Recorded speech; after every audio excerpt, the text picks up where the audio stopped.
Hi, I'm Bret Heenan. I'm the Director of Operations here at Etna Interactive. Today we're going to talk about HIPAA and your online marketing efforts.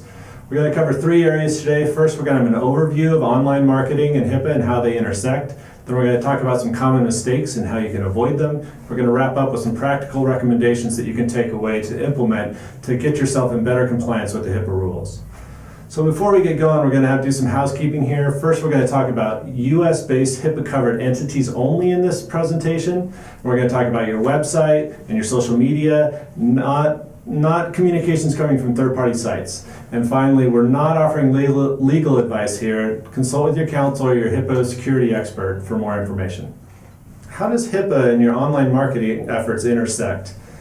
Your online marketing efforts might be a small part of your business, but they offer a very visible and real vulnerability for your HIPAA guidelines. So how can you protect yourself?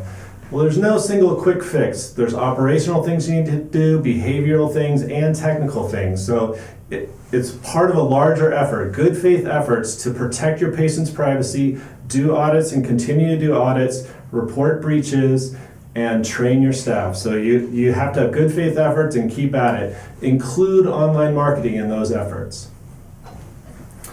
And if you have any questions, consult your counsel.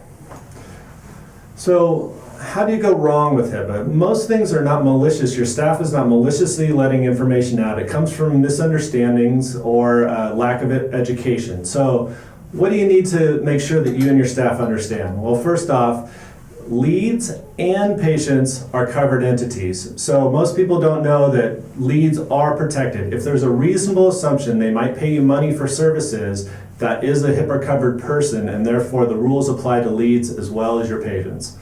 What are you trying to protect? EPHI, protected health information. The E stands for electronic.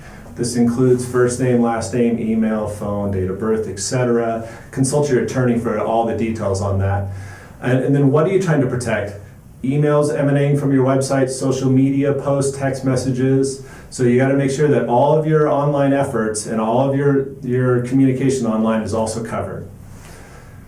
The next mistake that doctors make is around encryption. So we have two classes of doctors. One class of doctor wants to encrypt everything. This sounds like a good idea, but in practical reality it's not, because leads do not want to use encrypted email solutions. It will decrease the amount of conversion that you can have in getting them in for consultations. The other class of doctors wants to do nothing, stick their head in the sand and not do anything about encryption or security. This is not a good solution either.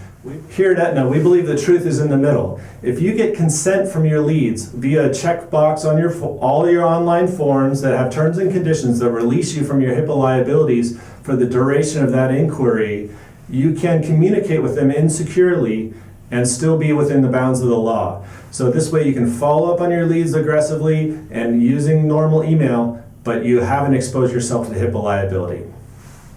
Finally, encryption for existing patients is a great idea. If you are talking with them about protected health information, their procedures, or anything security related, you should have an encrypted solution together.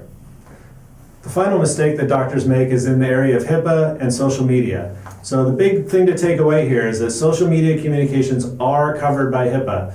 Just because a patient posts something about themselves in a public forum like Facebook or Twitter does not give you the right to violate their privacy. Always protect their privacy. You can still participate in social media conversations. You just have to be careful about not releasing private information. You can be more generic. If somebody says, "Thanks for my breast augmentation," you can say, "Thanks for your comment." You cannot say, "I'm so happy that I did your breast augmentation." So you have to be careful. If you need guidance, our social media team is here to help you.